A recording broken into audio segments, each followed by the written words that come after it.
नमस्कार, आप सभी का स्वागत है यूथ अध्ययन के चैनल पे। देखिए एक बार फिर से मैं आप सभी के बीच एसपी टीजीटी कमीशन 2025 के लिए जीके का पार्ट 94 लेके आ चुका हूँ। पार्ट 94 का जो पहला क्वेश्चन है कि ग्रेट हिमालयन राष्ट्रीय उद्यान हिमाचल प्रदेश के किस जिले में स्थित है। अगर बात करें ग्रेट हिमालयन नेशनल पार्क की, ग्रेट हिमालयन राष्ट्रीय उद्यान की, तो ये हिमाचल प्रदेश के कुल्लू जिले में स्थित है। ऑप्शन नंबर ए यहाँ पे बिल्कुल सही हो जाएगा। अच्छा, क्वेश्चन पूछने वाला क्वेश्चन पूछता है कि जो ग्रेट हिमालयन नेशनल पार्क है ये हिमाचल का कैसा है, तो ये हिमाचल का सबसे बड़ा नेशनल पार्क है। इस बात को आपने डिटेल से याद रखना है। हिमाचल प्रदेश में टोटल 5 नेशनल पार्क है और पांचों ही नेशनल पार्क में सबसे बड़ा नेशनल पार्क है आपका ग्रेट हिमालयन नेशनल पार्क। इस बात को आपने डिटेल से याद रखना है। साथियों, भारत में टोटल हमारे 107 नेशनल पार्क और 107 में से हिमाचल में 5 आपके आते हैं। अच्छा, बात करें ग्रेट हिमालयन नेशनल पार्क की, तो बहुत बड़ा क्वेश्चन यहाँ पे ये बन जाता है कि इसको नेशनल पार्क का दर्जा कब दिया गया था। तो ग्रेट हिमालयन नेशनल पार्क को 1999 में ग्रेट हिमालयन नेशनल पार्क का दर्जा दिया गया था। अच्छा, क्वेश्चन पूछने वाला क्वेश्चन पूछता है कि जो ग्रेट हिमालयन नेशनल पार्क है वो कितने एरिया में फैला हुआ है। तो भैया ये आपका 1171 स्क्वायर किलोमीटर एरिया में फैला हुआ है। तो 1171 वर्ग किलोमीटर के एरिया में ये फैला हुआ है। ये बात आपको डिटेल से याद रखनी है। साथियों, अगर आप एचपी टीजीटी कमीशन की तैयारी कर रहे हो और हमारे रिवीजन बैच के साथ हमारे साथ जुड़ना चाहते हो तो 7876145409 भाई, हमारी कोई भारी भरकम फीस नहीं है। हमारी क्लासेस उन बच्चों के लिए है जो मिडिल क्लास फैमिली से है। मात्र और मात्र 499 रुपये मंथ में लाइव प्लस रिकॉर्डेड क्लासेस आपको मिलने वाली। जो क्लास लाइव रहेगी वो आप बाद में भी घर आके आराम से रिकॉर्डेड देख सकते हो। तो बहुत ही कम रुपए में और इस प्राइस में शायद ही कोई आपको कोई अपना बेस्ट दे रहा है, क्योंकि हमारा मकसद पैसा कमाना नहीं है। जितने भी हमारे स्टाफ हैं, हमारे भाई लोग हैं, हम सब ने ठाना है कि हम लोग ऐसा बैच बिठाएंगे जहाँ पे मिनिमम फीस में हम अपने बच्चों को पढ़ा पाए। तो 7876145409 इस नंबर पे आप हमारे साथ जुड़ सकते हैं, जहाँ पे एवरी सैटरडे वीकली टेस्ट आपका रहता है। तो आप इस नंबर पे जुड़कर हमारे बैच का हिस्सा बन सकते हैं। साथियों, बात करें ग्रेट हिमालयन नेशनल पार्क की, तो इसको आपका जो नेशनल पार्क का दर्जा जो है वो 1999 में मिला था। लेकिन क्वेश्चन पूछने वाला क्वेश्चन ये पूछता है इसको यूनेस्को में कब जोड़ा गया। तो ग्रेट हिमालयन नेशनल पार्क को जो यूनेस्को में जोड़ा जाता है वो आपका 23 जून 2014 कब जोड़ा है। तो 23 जून 2014 को इसको यूनेस्को साइड में जोड़ा गया था। इस बात को भी आपने बेहतरीन तरीके से याद रखना है। और ये यूनेस्को हेरिटेज जो सूची है उसमें शामिल होने वाली भारत की 32वीं यूनेस्को साइट थी। तो जो ग्रेट हिमालयन नेशनल पार्क है वो भारत की कौन सी यूनेस्को साइट है, कौन सी आपकी विश्व विरासत की सूची में आता है, तो ये 32वीं जो है वो साइट है। ये बात आपको बेहतरीन तरीके से याद रखना है। अच्छा, हिमाचल में 5 नेशनल पार्क है, तो कुल्लू में इसके अलावा और 2 है। एक है आपका इंदर किला नेशनल पार्क। इंदर किला की बात करें तो उसको 2010 नेशनल पार्क का दर्जा यहाँ पे दिया गया था। और ये जो इंदर किला जो है वो 104 स्क्वायर किलोमीटर की एरिया में फैला हुआ है। उसी प्रकार साथियों, अगर मैं आपके बीच बात करूं, इसके अलावा आपका इंदर किला के अलावा खीर गंगा है। अगर खीर गंगा नेशनल पार्क की बात करें तो खीर गंगा नेशनल पार्क की जो स्थापना है वो 2010 में हुई थी खीर गंगा की। और ये जो फैला है वो 710 स्क्वायर किलोमीटर में खीर गंगा फैला है और ये भी कुल्लू जिले में है। तो कुल्लू में 3 है, ग्रेट हिमालयन राष्ट्रीय उद्यान है, इंदर किला राष्ट्रीय उद्यान है और आपका खीर गंगा राष्ट्रीय उद्यान है। इस बात को आपने डिटेल से याद रखना है। साथियों, हर एक क्वेश्चन यहाँ से इंपॉर्टेंट रहने वाला है। आपको याद रखना है कि हिमाचल प्रदेश में एक और है जो कि सिरमौर जिले में, 100 से सिरमौर और 100 से आपका है ना, आपका सिरमौर भी ऐसे बनेगा और सिरमौर से आप बोल सकते हो कि सिंबलवाड़ा भी सेम बनने वाला है। ठीक है, तो 100 से सिरमौर और 100 से सिंबलवाड़ा। सिंबलवाड़ा नेशनल पार्क भी 2010 में इसको राष्ट्रीय पार्क का दर्जा दिया गया था। साथियों, अगर क्वेश्चन पूछा जाएगा कि जो सिंबलवाड़ा नेशनल पार्क है वो कितने एरिया में फैला हुआ है, तो वो 27.88 स्क्वायर किलोमीटर एरिया में फैला हुआ है। और ये हिमाचल प्रदेश का सबसे छोटा नेशनल पार्क है, सबसे छोटा राष्ट्रीय उद्यान है। बड़ा बेसिक क्वेश्चन है कि हिमाचल प्रदेश का सबसे छोटा राष्ट्रीय उद्यान कौन सा है। तो हिमाचल का सबसे छोटा राष्ट्रीय उद्यान आपका सिंबलवाड़ा राष्ट्रीय उद्यान है। साथियों, ये 27.88 स्क्वायर किलोमीटर में तो फैला हुआ है, लेकिन जो सिंबलवाड़ा नेशनल पार्क है इसको अन्य किस नाम से जाना जाता है। तो अगर बात करें सिंबलवाड़ा नेशनल पार्क की तो इसको कर्नल शेरजंग राष्ट्रीय उद्यान के नाम से भी जाना जाता है और ये जो है वो सिरमौर जिले की जो पौंटा घाटी है वहाँ पे पड़ता है। इसके अलावा एक और नेशनल पार्क है जिसका नाम है पीन घाटी नेशनल पार्क, जो कि लाहौल स्पीति में है और इसको जो नेशनल पार्क का जो दर्जा दिया गया था वो लगभग 9 जनवरी 1987 के आसपास इसको नेशनल पार्क का दर्जा दिया गया था। तो आप सभी इन नेशनल पार्क को जरूर याद करेंगे, मोस्ट इम्पॉर्टेंट है। अगला क्वेश्चन है साथीगण कि हिमाचल प्रदेश में प्रथम परशुराम पुरस्कार की घोषणा किस वर्ष हुई? तो हिमाचल प्रदेश में प्रथम जो परशुराम पुरस्कार की जो घोषणा है वो हुई थी आपके 1987 में। ऑप्शन नंबर सी यहाँ पर जो है वो बिल्कुल सही हो जाएगा। साथियों, जो ऑप्शन नंबर सी है, जो पहला जो परशुराम पुरस्कार है वो हिमाचल प्रदेश में 1987 में दिया गया था। लेकिन ये किस लिए और किस क्षेत्र में दिया जाता है? तो हिमाचल प्रदेश में जो सर्वश्रेष्ठ खेल पुरस्कार का अगर मैं पुरस्कार की बात करूं तो ये हिमाचल प्रदेश का सर्वश्रेष्ठ खेल पुरस्कार है आपका परशुराम पुरस्कार। ये बात आपको बेहतरीन तरीके से याद रखनी है। और अगर बात करें हिमाचल प्रदेश का सबसे पहला परशुराम पुरस्कार, तो ये सुंदरनगर की एक एथलीट होती थी सुमन रावत, इनको दिया गया था। ये बात आपको बेहतरीन तरीके से याद रखनी है। तो पहला परशुराम पुरस्कार ये सुमन रावत को मिला था। ये भी मोस्ट इंपॉर्टेंट है 1987 में। हिमाचल में बहुत सारे पुरस्कार दिए जाते हैं, जैसे कि जो पहला पहाड़ी कविता पुरस्कार है वो किसको दिया गया? तो हिमाचल में पहला पहाड़ी कविता पुरस्कार 1983 में दिया गया। और ये जो पुरस्कार दिया गया था वो दिया गया था डॉक्टर विरयाम सिंह को। तो डॉक्टर विरयाम सिंह थे, डॉक्टर विरयाम सिंह को क्या दिया गया? पहला पहाड़ी कविता पुरस्कार 1983 दिया गया था। और अगर बात करें पहला चंद्रधर शर्मा गुलेरी पुरस्कार, ये 1986 में दिया गया था। तो पहला चंद्रधर शर्मा गुलेरी अवार्ड जो है वो 1986 में किसे दिया गया था? तो ये आपका श्री केशव को दिया गया था। तो श्री केशव को क्या मिला है? हिमाचल प्रदेश में पहला चंद्रधर शर्मा गुलेरी अवार्ड मिला है। ये बात भी आपको डिटेल से याद रखनी है। साथीगण, अगर बात करें कि आपका जो पहला वाई.एस. परमार पुरस्कार कब दिया गया, तो ये भी ठीक 1986 में दिया गया। तो पहला वाई.एस. परमार पुरस्कार भी 1986 में, पहला चंद्रधर शर्मा गुलेरी अवार्ड भी 1986 में। लेकिन चंद्रधर शर्मा गुलेरी अवार्ड जो हिंदी साहित्य के लिए मिला था वो मिला था आपका श्री केशव, जो मैं आपको बता चुका हूँ। लेकिन जो पहला वाई.एस. परमार अवार्ड है वो किसको मिला है? तो ये मियां गोवर्धन सिंह को मिला था। ये बात आपको बेहतरीन तरीके से याद रखनी है।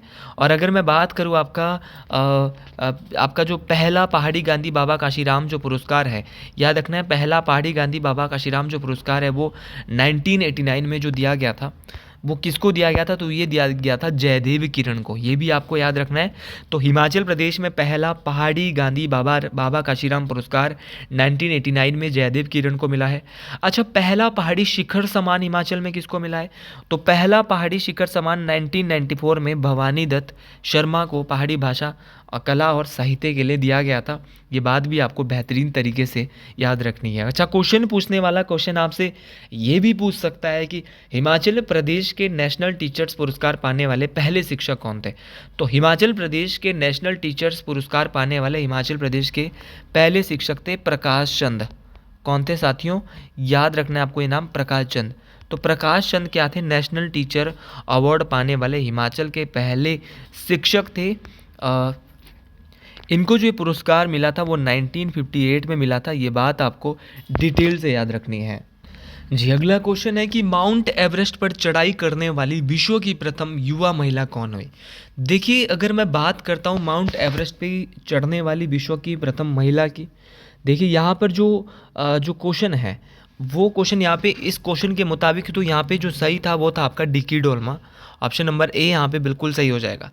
लेकिन अब के समय में ये उस समय का क्वेश्चन था। लेकिन अगर क्वेश्चन पूछा जाएगा आपसे कि भाई माउंट एवरेस्ट पे चढ़ने वाली सबसे कम उम्र की महिला कौन है, या तो भैया अगर बात करूँ मैं कि आपका जो विश्व की सबसे कम उम्र की जो व्यक्ति है जो माउंट एवरेस्ट पे गई है तो वो जॉर्डन रोमरो है, जिसकी सबसे कम उम्र है भाई। ठीक है, तो जॉर्डन रोमरो की अगर मैं बात करूं साथियों, इसकी सबसे कम उम्र है। और जॉर्डन रोमरो ये अमेरिका देश से है। ठीक है, ये एक अमेरिकी है जॉर्डन रोमरो, और इसकी जो उम्र है जब ये माउंट एवरेस्ट पे गई है तब मात्र 13 साल की थी। अब क्वेश्चन पेपर में क्वेश्चन पूछने वाला पूछेगा कि सबसे कम उम्र की भारतीय महिला जो माउंट एवरेस्ट पे गई तो इसका नाम क्या था? तो इसका नाम था मालवत पूर्णा। ठीक है, तो मालवत पूर्णा था इनका नाम, और ये जो है वो इनकी उम्र मात्र 13 साल कितने साल थी? मात्र 13 साल उम्र थी मालवत पूर्ण की माउंट एवरेस्ट पे जब ये गई। सबसे कम एज थी, मान लो कि बहुत कम था भाई इनकी एज। तो अच्छा, क्वेश्चन पूछने वाला क्वेश्चन पूछता है कि सबसे कम उम्र में माउंट एवरेस्ट में चढ़ने वाली कौन सी महिला थी, है ना। तो सबसे कम उम्र में हमने देख ली, लेकिन अब क्वेश्चन पूछेगा कि तो ये नाम तो आपको दोनों रोमरो और मालवत पूर्णा के तो याद रखने हैं, लेकिन दुनिया की पहली वो कौन सी महिला है जो माउंट एवरेस्ट पर गई थी, वो तो उसका नाम क्या है? तो उसका नाम है आपका जूको तबई। भाई जूको तबई भारत की नहीं, पूरे विश्व की पहली महिला थी जो कि माउंट एवरेस्ट पे गई थी। और भारत की पहली महिला कौन थी जो माउंट एवरेस्ट पे गई थी? तो इनका नाम था आपका बछेंद्री पाल। तो बछेंद्री पाल पहली भारतीय महिला थी जो माउंट एवरेस्ट पे गई थी। और अगर जूको तबई की बात करें तो जूको तबई पहली थी जो कि कहाँ गई थी? आपके माउंट एवरेस्ट पे। तो ये दोनों बातें आपको याद रखनी है। पहली भारतीय पूछेगा तो बछेंद्री पाल, अगर विश्व में पहली पूछेगा तो क्या है? तो विश्व में अगर पहला पूछ लिया है साथीगण तो क्या होगा? तो आपको याद रखना है कि तो आपका क्या आने वाला है? तो आपका क्या आएगा? आपका जूको, विश्व में आएगा जूको तबई। और अगर क्वेश्चन पूछा जाएगा भारत की तो बछेंद्री पाल। अब 2 बार माउंट एवरेस्ट चढ़ने वाली प्रथम महिला, तो उनका नाम है संतोष यादव। ये नाम आपको जरूर याद रखना है। अच्छा, माउंट एवरेस्ट पर सर्वप्रथम महिलाओं से पहले कौन गया था? सबसे पहले कौन गया, क्वेश्चन ये आ सकता है। तो माउंट एवरेस्ट पर जो पहली चढ़ाई है वो न्यूजीलैंड के एडमंड हिलेरी और आपके एक तेंजिंग नॉर्वे जो कि नेपाल के एक शेरवा थे, इन्होंने मिलकर ये वहाँ कर गए, एडमंड हिलेरी और तेंजिंग नॉर्गे, ठीक है। और ये गए थे 29 मई 1953। तो 29 मई 1953 को माउंट एवरेस्ट पर सर्वप्रथम फतेह किसने की? तो ये 29 मई 1953 को जो माउंट एवरेस्ट जो फतेह किया था वो एडमंड हिलेरी और तेंजिंग नॉर्गे के द्वारा 29 मई 1953 को किया गया। तभी आज की डेट में माउंट एवरेस्ट जो डे है वो 29 मई को मनाया जाता है। माउंट एवरेस्ट विश्व की सबसे ऊंची चोटी है साथियों। कितनी ऊंची है ये आपको पता होना चाहिए। माउंट एवरेस्ट की ऊंचाई जो है वो 8,849 कई किताबों और कई किताबों में 8,848, ठीक है। तो यह आपको ज़रूर याद रखना है, ठीक है।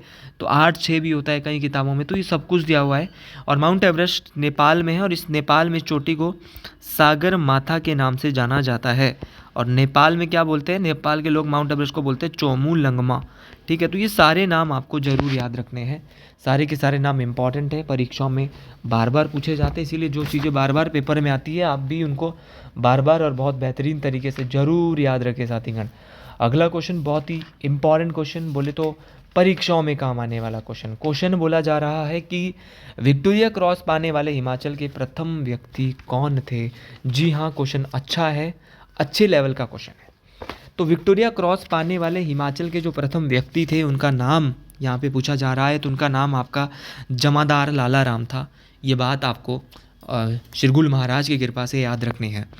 साथीगण, क्वेश्चन पूछने वाला क्वेश्चन आपसे ये भी पूछ लेता है बहुत बार कि आपका जो है कि माउंट एवरेस्ट तो हमारा हो गया, लेकिन क्वेश्चन पूछने वाला क्वेश्चन पूछता है कि हिमाचल के पहले व्यक्ति जो कि प्रथम परमवीर चक्र विजेता थे, तो इनका नाम था मेजर सोमनाथ शर्मा। ये भारत और पूरे हिमाचल में पहले व्यक्ति थे जिनको परमवीर चक्र जो कि वीरता का पुरस्कार दिया जाता है ये मिला था।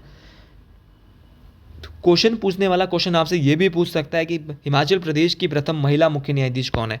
तो कुमारी क्या बोलेंगे? आशा स्वरूप। तो कुमारी आशा स्वरूप जो है ये आपको याद रखना है। जो कुमारी आशा स्वरूप है वो कौन थी? तो कुमारी आशा स्वरूप जो है वो आपकी हिमाचल प्रदेश की पहली महिला मुख्य सचिव थी। अच्छा, क्वेश्चन पूछने वाला क्वेश्चन ये भी पूछ सकता है कि आपका जो प्रथम महावीर चक्र विजेता है हिमाचल में कौन थे? तो वो थे हमारे कर्नल कमान सिंह, ठीक है। और अगर बात करें आपका हिमाचल प्रदेश की प्रथम वाइस चांसलर जो हमारा वाई.एस. परमार यूनिवर्सिटी है, वाई.एस. परमार यशवंत सिंह परमार वानिकी जो विश्वविद्यालय है, वहाँ के जो पहले वाइस चांसलर है उनकी जो आपकी जो हॉर्टिकल्चर और फॉरेस्ट्री यूनिवर्सिटी जो है, वाइस परमार हॉर्टिकल्चर और फॉरेस्ट्री यूनिवर्सिटी के जो पहले वाइस चांसलर थे इनका नाम था डॉक्टर M.R. ठाकुर, है ना। तो M.R. ठाकुर का नाम आपको जरूर याद रखना है।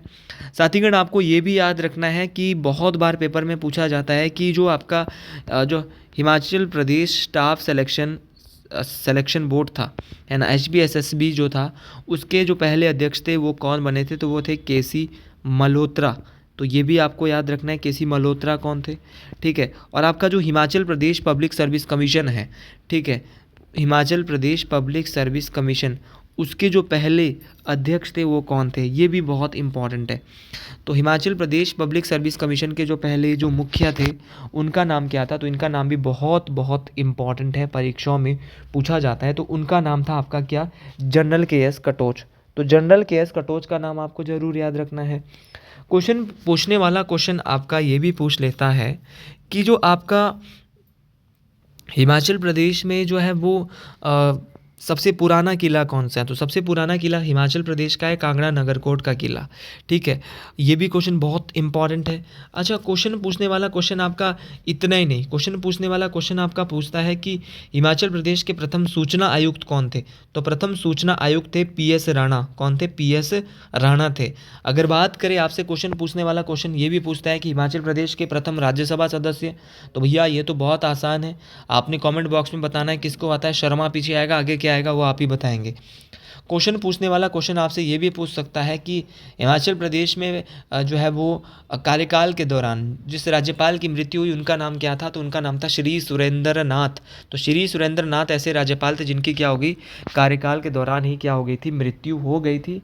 यह बात आपको डिटेल से याद रखनी है। सारी के सारे क्वेश्चन बहुत इंपॉर्टेंट हैं, परीक्षाओं में काम आने वाले हैं। तो आज ठीक शाम को आज मिलेंगे आपको ठीक 6 बजे, तो सभी लोग ज़रूर पहुँचें। और बाकी हर दिन आप हमारे साथ जुड़ सकते हैं 9 बजे रात को, ठीक है। तो सैटरडे और यहाँ पे फ्राइडे 2 दिन हमने ये 6 बजे किया। अभी हाल फिलहाल में बाकी हमारा टाइम सेम रहने वाला है 9 बजे रात को। ये लाइव क्लास ज़रूर देखें, बहुत ज़्यादा इंपॉर्टेंट ये लाइव क्लास आपके लिए रहने वाली है, सभी बच्चों के लिए। अगला है भाई कि कुल्लूत देश की कहानी जो पुस्तक है उसके राइटर कौन है, तो कुल्लूत देश की जो कहानी पुस्तक है उसके जो राइटर है वो है हमारे Lalchand Prarthi. Option number D बिल्कुल सही हो जाएगा। एक है कुल्लूत देश की कहानी और दूसरी मेरे को आती है ठीक याद, बिलासपुर की कहानी। तो बिलासपुर की कहानी जो बुक है वो लिखी है अक्षर सिंह ने, और कुल्लूत देश की कहानी लिखी है आपकी किसने लिखी है, वो लिखी है लालचंद प्रार्थी ने। अब भैया यहाँ पे ऑप्शन में जो नाम दे रखा है वो दे रखा है आपका राहुल सांस्कृत्यायन। अब इन्होंने क्या लिखा है, तो इनके द्वारा 2 बुक लिखी है, एक तो लिखा है हिमालय परिचय और एक लिखी है किन्नर प्रदेश। तो किन्नर प्रदेश और हिमालय परिचय जो है वो किसने लिखी है, लिखी है राहुल सांस्कृत्यायन के द्वारा लिखी गई है। इसके अलावा ऑप्शन में भैया हमारा सबके प्यारे शांता कुमार जी, हिमाचल प्रदेश के पहले गैर कांग्रेसी मुख्यमंत्री शांता कुमार जी की बात करें तो इनके द्वारा बुक लिखी है धरती है बलिदान की, पहाड़ बेगाने नहीं होंगे, हिमालय पर लाल छाया, मृगतृष्णा, लाजो, है ना। तो ये सारी की सारी किताबें किसने लिखी है, ठीक है। तो मृगतृष्णा हो गया, लाजो हो गया, राजनीति एक षड्यंत्र हो गया, है ना, आपका पहाड़ बेगाने नहीं होंगे, हिमालय पर लाल छाया हो गया। तो ये सारी की सारी किताबें किसने लिखी है, शांता कुमार के द्वारा लिखी गई है। इस बात को आपने डिटेल से याद रखना है।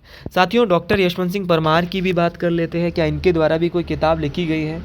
तो परमार जी की अगर बात करें तो इनके द्वारा भी बहुत सारी किताब लिखी है, जैसे कि अर्की की गोरखा विजय, ये किताब लिखी है किसने, डॉक्टर वाई.एस. परमार ने। इसके अलावा परमार जी के द्वारा एक किताब और लिखी है, ठीक है, सॉरी वो तो US परमार थे जिन्होंने लिखी है अर्की की गोरखा विजय, लेकिन वाई.एस. परमार की हम बात करें तो इनकी सबसे इंपॉर्टेंट है पॉलिएंड्री इन हिमालयाज। तो पॉलिएंड्री इन हिमालयाज वाई.एस. परमार के द्वारा लिखी है। वाई.एस. परमार ने ही एक बुक और भी इनके द्वारा लिखी गई है, वो कौन सी है, वो है Himachal Pradesh its shape and state. तो ये भी आपको इनकी किताब याद रखनी है। इसके अलावा एक किताब है हिमालयन आर्ट, वो लिखी है जेसी फ्रैंक ने, और एक किताब है हिमाचल बॉर्डरलैंड, वो लिखी है आपका हिमालयन बॉर्डरलैंड राम राहुल ने। तो आज के लिए साथियों इतना ही। मेरी वीडियो आपको पसंद आती हो तो कमेंट बॉक्स में ना ज़रूर लिखा करें हर हर महादेव, है ना। तो ये हर हर महादेव आप कमेंट बॉक्स में सब लोग लिख सकते हैं। किस नंबर पे आप जुड़ सकते हैं हमारे साथ, 7876145409। इस नंबर पे जुड़कर आप हमारी जो लाइव प्लस रिकॉर्डेड क्लासेज है उनको भी परचेज कर सकते हो। कुछ किताबें मेरे दिमाग में और आ रही जो पेपर में आप जो है अक्सर नहीं पढ़ पाते हैं, जैसे कि आपकी कामनी किन्नौर बुक है। कामनी किन्नौर के जो राइटर है वो है RK कौशल साहब है, रामकृष्ण कौशल जी है। उसी प्रकार आपका एक बुक है जिसको आप बिल्कुल नहीं पढ़ते, जैसे कि डोडरा कवार पुस्तक। तो डोडरा कवार पुस्तक जो है ये जो एक पेपर होता था स्टेनो और टाइपिस्ट का, उसमें पूछा गया था कि डोडरा कवार पुस्तक के राइटर कौन है, तो ये शरब नेगी है। ठीक है, उसी प्रकार एक बुक है आपका travels in Kashmir and Ladakh, तो ये लिखी है जीटी विग ने। किसने लिखी है? ये हिमाचल प्रदेश का रेंजर ऑफिसर का पेपर था, वहाँ पे पूछी थी कि ट्रेवल्स इन कश्मीर लद्दाख ये पुस्तक किसने लिखी है, तो ये लिखी है जीडी विग्ने ने। और एक किताब और पढ़ लेते हैं जो कि है जो मोस्ट इम्पॉर्टेंट है। एक है आपका लेफ्टिनेंट जॉर्ज की जो पुस्तक होती थी उसका नाम था शिमला और मसूरी, तो शिमला और मसूरी पुस्तक लिखी है लेफ्टिनेंट जॉर्ज। और रियासतों में स्वतंत्रता संग्राम का इतिहास ये लिखी है ओएल हांडा। अच्छा, एक किताब है हिमालयन सर्किट, वो लिखी है जीडी खोसला। ठीक है, और एक किताब है आपका मोस्ट इम्पॉर्टेंट है आपका the Wonderland of Himachal Pradesh, वो लिखी है आपका जगमोहन बलोत्रा। और ज्योग्राफी ऑफ हिमाचल प्रदेश के लेखक है KL जोशी। और ये सारी बातें आपको याद रखनी है। तो एक किताब और है जो कि मोस्ट इम्पॉर्टेंट है, वो है हमारी यात्रा। तो यात्रा बुक लिखी है SR हरनोट। और ST ऑफ हिमाचल लिखी है TS नेगी ने। तो आज के लिए इतना ही। वीडियो पसंद आई हो कमेंट बॉक्स में ज़रूर लिखे। हर हर महादेव।